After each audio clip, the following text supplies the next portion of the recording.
Shalom, shalom, shalom, et bienvenue à notre émission Parole de vie.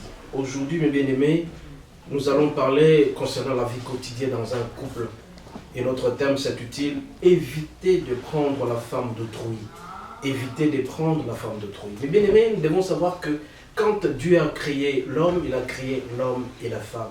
Il a demandé à ce que pour une femme qui est un homme, et pour une femme qui est un homme, et non pour une femme, plusieurs hommes.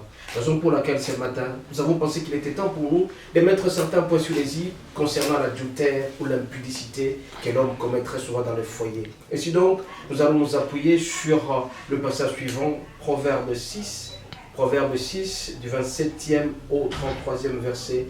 Nous lirons au nom de Jésus. Nous lisons donc, « Quelqu'un mettra-t-il du feu dans son sein sans que ses vêtements s'enflamment ?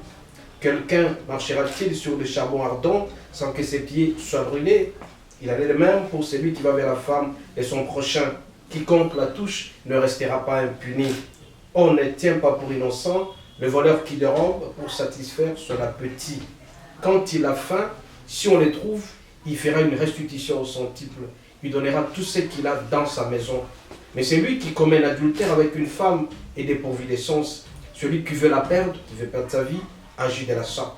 Ainsi, il n'aura que plaie, ignominie, et son opprobre ne s'effacera point. Mais demain, nous avons dit à notre diction que pour une femme, un homme, un homme pour une femme, plusieurs hommes. Ici, à travers le proverbe, on demande à ce que nous soyons fidèles auprès de nos épouses. Et qu'un homme, quelle que soit sa fortune, parce que nous avons constaté depuis un certain temps avec l'argent, beaucoup de gens ont l'argent, beaucoup de gens ont de moyens, beaucoup de gens sont très beaux, et se complaît à chercher d'autres femmes à côté. Une femme qui est mariée, quelqu'un s'il a prégné, il ne peut pas rester impuni. Le Seigneur va le punir sérieusement. Et donc nous avons deux côtés. D'une part, nous avons certaines punitions que Dieu inflige à l'homme qui prend la femme d'autrui, c'est-à-dire une femme qui a été épousée officiellement par la dot, à l'église et devant l'État. Et d'autre part, nous avons la punition que Dieu inflige à la femme qui prend l'homme d'autrui. Et si donc, bien aimés, nous devons savoir que la première conséquence pour un homme qui prend la femme d'autrui, c'est que tout ce qu'il a, il va perdre sérieusement. Même s'il s'est complet à avoir beaucoup d'argent, il s'est dit qu'il a beaucoup d'argent, mais il va perdre ça au centuple. C'est-à-dire que le Seigneur viendra auprès de lui et va tout rafler, que ce soit ses biens, que ce soit son épouse, que ce soit ses enfants. Donc il risque même de prendre son épouse pour la donner à une autre femme, pour faire en sorte qu'il va souffrir sérieusement. Et c'est pour dire tout simplement, mes bien-aimés, que Dieu ne laisse pas impuni un homme qui prend la femme d'autrui. Parce que la femme d'autrui, c'est une âme sœur à un autre homme, à une autre âme. Et vous prenez la femme d'autrui et vous serez puni sérieusement. Donc, mes bien-aimés, nous devons prendre du recul par rapport à la femme d'autrui. Quand nous voyons la femme d'autrui, nous devons la respecter. Puisque nous avons notre épouse à la maison, puisque l'homme marié a sa femme à la maison, vous avez donc l'obligation, comme il est dit dans Ephésiens 4, versets 22 jusqu'à 23, que l'homme doit aimer sa femme. Et sa femme doit être soumise. Donc la femme doit être soumise à l'homme. Donc, mes bien-aimés, nous parlions des conséquences qu'un homme encourt quand il prend la femme d'autrui. On nous dit ici dans 31, on dit que si on le trouve, il fera une restitution au centuple. Il donnera tout ce qu'il a dans sa maison. C'est-à-dire qu'on va rafler tout ce qu'il a. Il va perdre petit à petit. Il ne saura pas pourquoi il est en train de perdre. Tout simplement parce qu'il a pris la femme d'autrui. Donc vous allez perdre tout, que ce soit le bien, que ce soit la femme, et tu n'auras que pleurs et ignominie. Parce que tu as pris la femme d'autrui. Dieu n'est pas content de toi. Même si tu le faisais en cachette, ne pense pas que le Seigneur ne te verra pas. Puisque Dieu est omniscient, omnipotent, il voit partout. Donc mes bien-aimés, nous devons prendre du recul par rapport à la femme d'autrui. Parce que ça fait partie des 10 commandements, ne commets pas l'adultère. Quand tu commets l'adultère, quand tu commets l'impudicité, la fornication, tout autre péché, mes bien-aimés, c'est en dehors du système. Mais le péché que tu commets, l'adultère, l'impudicité, c'est dans le sang. Et puisque c'est dans le sang, tu importes d'autres semences dans ton foyer. Tu importes ce que Dieu ne veut pas dans ton foyer et tu seras puni sérieusement. Et tu vas penser que c'est ton argent qui va te faire résister pendant longtemps, mais tu vas payer sérieusement. Et tu vas constater petit à petit, tu es en train de perdre ton emploi, tu es en train de perdre tes enfants, tout est bien, tu es en train de faire. Parce que tout simplement, mon bien-aimé, tu as pris la femme d'autrui. Et de l'autre côté, nous avons aussi des conséquences pour la femme. La femme pourra souffrir de beaucoup de choses. La maladie risque de débarquer dans ta maison, dans la maison de cette femme. Et aussi la souffrance.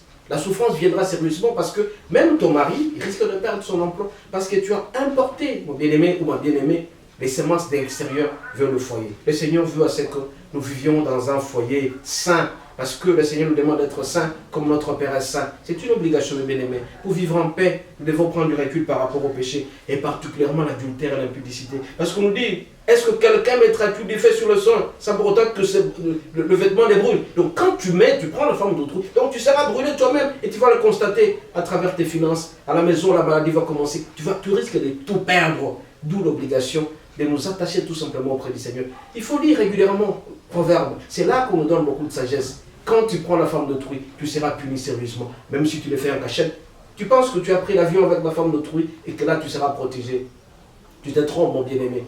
Et en allant là-bas, tu seras frappé sérieusement. Parce que tu ne quitteras pas cette terre sans pour autant que tu ne puisses payer. Parce que la parole de Dieu déclare, on paye ce qu'on a fait aux autres. On paiera sérieusement ce qu'on a fait. C'est pourquoi, ce matin, mes bien-aimés, en parlant de la parole de vie, je veux tout simplement vous exhorter d'être attachés au Seigneur. C'est tout simplement avec la connaissance de la parole de Dieu, et la connaissance de prescrits de la Bible, et qu'on prendra du recul par rapport à tout ça. On verra que tout est vanité, vanité des vanités. Si tu prends la forme d'autrui, tu seras puni. Tu vas payer sur cette terre parce que rien ne restera impuni.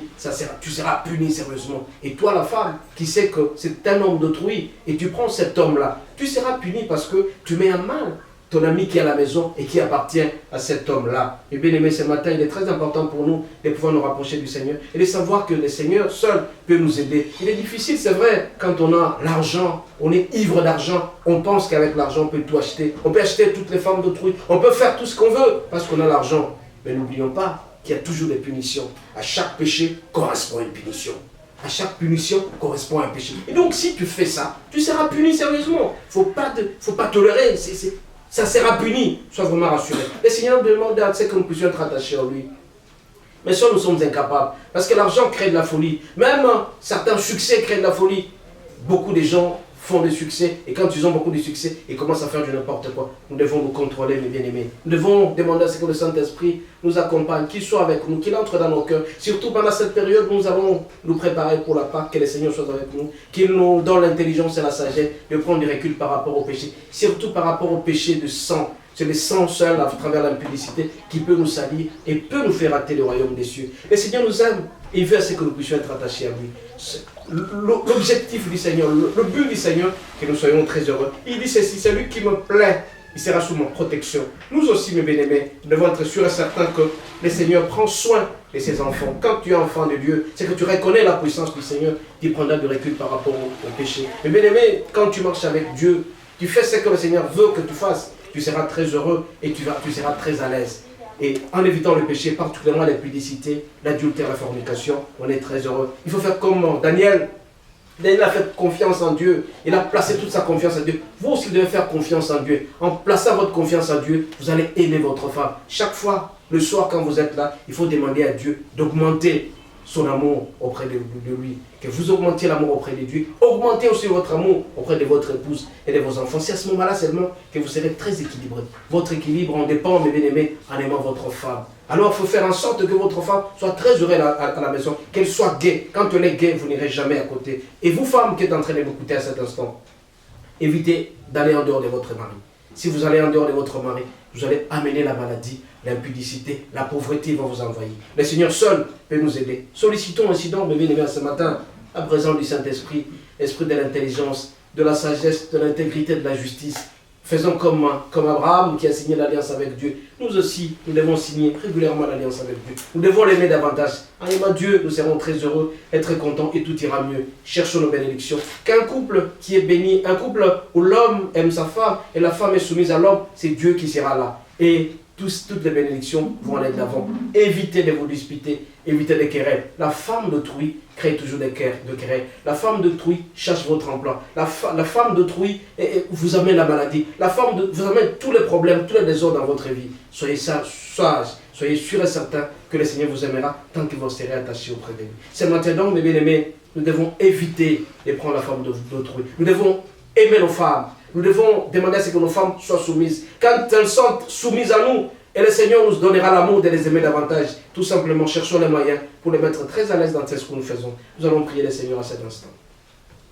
Éternel des armées, Dieu de grâce et de gloire, Dieu d'Abraham, d'Isaac et de Jacob, nous venons auprès de toi solliciter l'intelligence et la sagesse, afin que tout le monde qui est en train de me suivre à cet instant puisse suivre les prescrits de ta parole. C'est qu'éviter l'adultère, éviter l'impudicité. Si à ce moment-là seulement, quand nous allons prendre du recul par rapport au péché, que la mort sera éloignée de nous. Nous allons te prier, Seigneur Jésus. Demandons à ce que le Saint-Esprit nous accompagne, qu'il soit avec nous, que nous puissions aimer nos épouses et que les femmes soient à leur tour soumises. Et que la femme ne puisse jamais aller en dehors de son mari, tout comme l'homme ne peut pas aller en dehors de sa femme.